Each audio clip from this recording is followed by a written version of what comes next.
बिस्मिल्लाहिर्रहमानिर्रहीम अस्सलाम वालेकुम students. I hope you will fine students. आज हम लोग यूक्लिडियन ज्योमेट्री का जो हमारे पास फाइनल यूक्लिडियन ज्योमेट्री है वो उसका एक टॉपिक डिस्कस करने जा रहे हैं। वो हमारे पास है आइसोमेट्री इन प्लेन। ठीक है, आइसोमेट्री इन प्लेन ये टॉपिक है, टॉपिक का नेम है। इसको जो है वो हम लोग इसके टाइप्स को भी डिस्कस करेंगे और कुछ इसमें एग्जांपल्स को डिस्कस करेंगे और टाइप्स को भी और विद एग्जांपल्स के साथ। ठीक हो गया, तो ये हम इसका प्रूफ वगैरह भी देखेंगे। तो चलें जी, स्टार्ट कर लेते हैं इसको हम लोग। इस वीडियो में हम लोग जो है वो आइसोमेट्री का टॉपिक देखते हैं। अगर तो फुल हो गया कंप्लीट तो ठीक है, वरना हम लोग जो है वो यहाँ तक इसके एग्जांपल्स तक कर लेते हैं। उसके बाद जो टाइप्स जो है वो एक सेपरेट वीडियो बन जाएगी। तो चलें स्टार्ट कर लेते हैं इसको। आइसोमेट्री, सबसे पहले आइसोमेट्री इन प्लेन हम लोग तो डिस्कस करने जा रहे हैं, लेकिन आइसोमेट्री इन प्लेन से पहले हम लोग डिस्कस कर लेते हैं कि आइसोमेट्री क्या होती है। आइसोमेट्री क्या होती है? आइसोमेट्री टू वर्ड्स को जो है वो मीट करके इसको जो है वो बनाया गया है, वर्ड को आइसोमेट्री। तो आइसो का मीन है सेम, मीटर का मीन है डिस्टेंस या लेंथ। ओके हो गया। तो आइसोमेट्री अगर इन दोनों को हम कंबाइन जो है वो इमेजिन करें तो क्या मीन होता है इसका? सेम लेंथ मतलब सेम डिस्टेंस। सेम डिस्टेंस कैसे आपको पता चलेगा? आप कोई ना कोई दो पॉइंट्स इधर लेते हो, दो पॉइंट्स इधर लेते हो, फिर आप देखते हो कि इधर का जो दो पॉइंट्स का डिस्टेंस है वो इधर के दो पॉइंट्स का डिस्टेंस के इक्वल है कि नहीं आए। ठीक है, इस तरह से आप इसको जो है वो फाइंड आउट कर सकते हो। तो ये कि आइसोमेट्री है कि नहीं है। तो आइसोमेट्री का मीन है सेम डिस्टेंस या सेम लेंथ। तो हम इसको जो है वो एग्जांपल्स के थ्रू भी समझेंगे कि हमारे पास अगर ये दो पॉइंट्स हैं, इन पे एफ अप्लाई करने के बाद यही दो पॉइंट्स को डिस्टेंस, इनका डिस्टेंस और इनका डिस्टेंस, इसमें हमने एफ अप्लाई किया हुआ है, कोई भी ये फंक्शन मैप हो रहा है। अब इसका जो एक्स और वाई का डिस्टेंस होगा और जो एफ ऑफ एक्स और एफ ऑफ वाई का डिस्टेंस होगा, ये दोनों जो है वो अगर सेम है तो हम कहते हैं कि ये जो है वो आइसोमेट्री है, आइसोमेट्री की टाइप है। तो अब यहाँ पे हम आइसोमेट्री को जो है वो इसकी डेफिनेशन को देखते क्या होती है। आप मैपिंग एफ ऑफ हमारे पास जो है वो vector sorry metric space to metric space, मतलब हमने एफ किस पे अप्लाई किया है? एक मीट्रिक स्पेस पे अप्लाई किया है। तो मीट्रिक स्पेस पे उसको हम तभी इस यानी कि उसके ऊपर मैपिंग जो हुई है उसको हम कहेंगे, इस मैपिंग को इस सेट टू बी आइसोमेट्री। उस मैपिंग को तभी आइसोमेट्री कहेंगे if its distance remain same, मतलब कि अगर उसका जो डिस्टेंस है वो ऐसे ही इक्वल हो from one metric space to another metric, मतलब कहते हैं कि एक मीट्रिक स्पेस से दूसरे मीट्रिक स्पेस तक उसका जो डिस्टेंस है वो सेम ही रहे। मतलब अगर आपके पास ये दो पॉइंट्स हैं तो आपने इनके ऊपर एफ अप्लाई कर दिया है, मतलब यहाँ पे आपने इनके ऊपर मैपिंग अप्लाई, अगर आपके पास ये दो जो है वो मैट्रिक्स स्पेसेस हैं तो आपने इसके ऊपर एफ अप्लाई किया है, तो क्या होगा?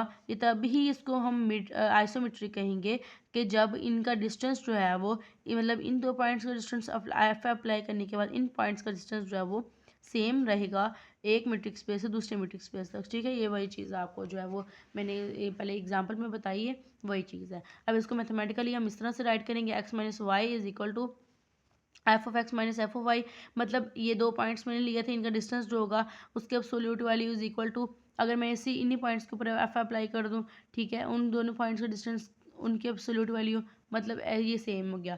अब मैं इसको जो है वो एक और फॉर्म में इस तरह से भी राइट कर सकती हूँ कि डी क्या है? एक डिस्टेंस है, ठीक है, जो हम लोगों ने दोनों पॉइंट्स का मालूम करना है, मतलब इन दोनों पॉइंट्स का डिस्टेंस जो होगा और अगर एफ अप्लाई करके इन दोनों पॉइंट्स का डिस्टेंस जो होगा वो क्या होगा?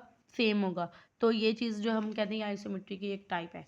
तो अब यहाँ पे इसके एग्जांपल देख लेते हैं। इसको हम लोग आइसोमेट्री कहते हैं distance preserving function, distance preserving function भी कहते हैं, क्योंकि ये डिस्टेंस को प्रिजर्व करके रखता है। ये एक ऐसा फंक्शन डिस्टेंस को प्रिजर्व करता है, मतलब कि उनके सेम रखता है, इसको हम सेम भी कह सकते हैं, सेम एक्स वाई, और अगर एफ अप्लाई करेंगे फिर भी उनका सेम होगा, मतलब उनका डिस्टेंस जो है वो प्रिजर्व है। ठीक है, तो हम इसकी एग्जांपल देखते हैं। F of N is goes to N, F of X is equal to X. हमने यहाँ पे एफ अप्लाई किया है नेचुरल टू नेचुरल नंबर्स पे। तो यहाँ पे हमने बताया कि हमारे पास एक एफ ऑफ एक्स उन्होंने दिया है, यानी कि इसको इस पे हम लोगों ने इस पे आइसोमेट्री चेक करनी है। ठीक है, F of X is equal to X ले लिया एक फंक्शन। अब इसमें नेचुरल नंबर्स अप्लाई करते हैं। ठीक है, तो देखें टू एंड मैं ऐड कर लेती हूँ कि 2 और 4 जो है वो मैं नेचुरल नंबर्स जो है वो बिलोंग करते हैं, ये ले लेती हूँ। अब मैंने यहाँ पे जो है वो पुट करने हैं, एफ ऑफ 2 अप्लाई करूँगी ऑटोमेटिकली आपको पता है 2 आएगा। F4 अप्लाई करूँगी ऑटोमेटिकली आपको पता है 4 आएगा, ठीक है, क्योंकि वो भी x है आउटपुट में। तो ये भी 2 आ गया, ये 4 आ गया हुआ है। अब मैं इसको चेक कैसे करूँगा आइसोमेट्री, मैंने आपको बताई कि मेरे पास एक इक्वेशन थी ये वाली, कि मैं 2 पॉइंट्स का डिस्टेंस करूँगी और उनके ऊपर एफ अप्लाई करके उनका डिस्टेंस करूँगी तो सेम आएगा। फिर ही पता चलेगा कि आइसोमेट्री है कि नहीं है।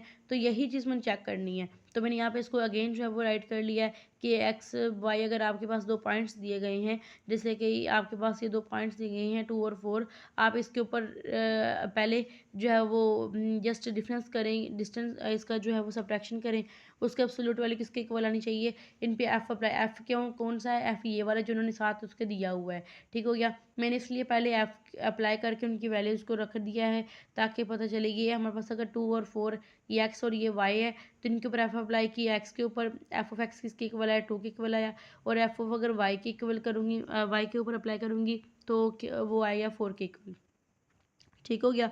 तो मतलब ये चीज़ आई है 2 के इक्वल, ये चीज़ आई है 4 के इक्वल। और अब ये भी आपको पता है ये भी 2 और 4 ही है। तो जब मैंने इसकी एक लेफ़्ट साइड निकाली, मतलब इसके जब मैंने कौन सी यहाँ पे मैंने राइट वाली निकाली हुई है, मतलब इधर वाली, ये वाली साइड, वो कैसे निकाली है देखें ज़रा गौर से, कि मैंने आप पहले ये निकाले या ये निकाले, मैंने दो डॉट्स लगाए हैं कि इसका जो है डिस्टेंस और इसका डिस्टेंस जो है वो सेम आएगा, तब हम कह सकते हैं ये दोनों अगर सेम आ गया तो हम कह सकते हैं कि ये जो है वो आइसोमेट्री है, ठीक हो गया। तो अब देखें ज़रा, अगर मैं एफ अप्लाई कर दूँ तो इस F of 2 minus F of 4, तो एफ ऑफ 2 की वैल्यू 2, एफ ऑफ 4 की वैल्यू 4, तो 2 माइनस 4 यहाँ पर मैंने राइट कर दिया ये चीज़, इसकी जगह मैंने 2 राइट कर दिया, इसकी जगह मैंने 4 राइट कर दिया, 2 minus 4 which is equal to -2। अब इसके एब्सोल्यूट वैल्यू की वजह से ये जो है वो पॉजिटिव चली जाएगी, तो ये 2 आ गया। अब मैंने अभी इधर वाली साइड निकाली है, अब मैंने ये निकाला X minus Y, X Y कौन सा था 2 4, तो 2 माइनस 4 2 माइनस 4 ही आएगा ना। तो जब 2 माइनस 4 करेंगे तो हमारे पास -2 की absolute value which is equal to 2, so ये दोनों जो है वो सेम आ गया। तो हम लिख सकते हैं यहाँ पर जो ये दोनों हमारे पास जो है वो इक्वल आ चुके हैं। So F is an isometry, F क्या है फिर, आइसोमेट्री है। इसी तरह से मैं आपको एक और एग्जांपल जो है यहाँ बताना चाहती हूँ। देखें F of N is equal to goes to N, मतलब हमने इस पर नेचुरल नंबर अप्लाई किया, तो हमारे पास नेचुरल में हमारे पास मैपिंग हुई और हमारे पास फंक्शन क्या है यहाँ पे, F of X is equal to X square, ठीक हो गया। अब लेट कर लेते हैं 2 और 3 जो है वो बिलोंग करते हैं एन से, क्या करते हैं 2 और 3 बिलोंग करते हैं एन से। जैसे हमने यहाँ पे मैंने जस्ट इनके जो है वो नंबर्स चेंज किए हैं, मतलब एक्स वाई चेंज किए, वहाँ पे 2 और 4 लिया तो यहाँ पे 2 और 3 ले रही हूँ। नेक्स्ट नंबर से बिलोंग करते हैं, तो मेरे पास मैंने इनके ऊपर एफ अप्लाई करके यहाँ पर राइट कर लूँ अभी फ़िलहाल कि एफ ऑफ 2 पे अप्लाई करूँगी, मतलब आपने एफ इसके जो है वो मुताबिक अप्लाई करना है, जो आपका एफ दिया होगा ना इसके मुताबिक अप्लाई करना है। अगर आप इसके अंदर एफ ऑफ 2 डाल रहे हो तो इधर भी 2 डालोगे, दोनों में एक्स सेम है ना, तो इधर भी 2 इधर भी 2, F of 2 is equal to 2 का स्क्वायर 4। तो यहाँ पे अगर आप 3 डालते हो इधर वाला, तो यहाँ पे 3 डालोगे तो 3 3 इधर 9 हो जाएगा। तो ये 2 है ये 3 है, लेकिन अगर एफ अप्लाई किया तो ये 4 बन गई 9 बन गया। कुछ क्वेश्चन ऐसे भी हैं यहाँ पे वो सेम ही रहते हैं, लेकिन यहाँ पे एफ अप्लाई करने के बाद ये चेंज हो जाते हैं। F of 2 which is equal to 4, F of 4 which is equal to 9 हो गया। अब मैं इसको जो है वो आइसोमेट्री के जो है वो इस इक्वेशन के अंदर जो है वो वैल्यूज पुट करवा के आपको बताती हूँ क्या क्या आएगा। अगर x माइनस वाई करूँ, देखें 2 minus 3 which is equal to -1 और उसके एब्सोल्यूट वैल्यू 1 हो जाएगी। और लेकिन इसके बाद करूँ एफ अप्लाई किया जिनके ऊपर 4 माइनस 9 -5 जिसकी एब्सोल्यूट वैल्यू हो जाएगी 5। तो ये मैंने आगे जो है वो इसका ये स्टेप कर दिया है। देखें ज़रा मैंने यहाँ पर स्टेप किया है इसका, -5 तो 5 आ गया, -1 तो 1 आ गया। अब ये दोनों इक्वल नहीं आएंगे, 5 और 1 which is not equal to each other. अभी देखें हमारे पास ये दोनों इक्वल नहीं आए हैं, सो हम लोग कह सकते हैं ये भी दोनों इक्वल नहीं होंगे। इनके जो हमारे पास फार्मूला होता है ना जो आइसोमेट्री जिससे नहीं होती, मतलब चेक की जाती है, तो अगर आ जाए तो ये जो है वो हमारे पास इक्वल नहीं होंगे। सो हम लिख सकते हैं F is not an isometry. F क्या है, आइसोमेट्री नहीं होगा। और बस मतलब यहाँ पे हम राइट कर सकते हैं कि ये फंक्शन जो है वो आइसोमेट्री है या नहीं है। इस तरह से ये इस चीज़ को चेक करना होता है ना कि F of X equal to X square, इस पे एफ जो है वो आइसोमेट्री है कि नहीं है, इस तरह से चेक करना होता है। सो हम यहाँ पे कह सकते हैं कि ये जो है वो नहीं है, ठीक है।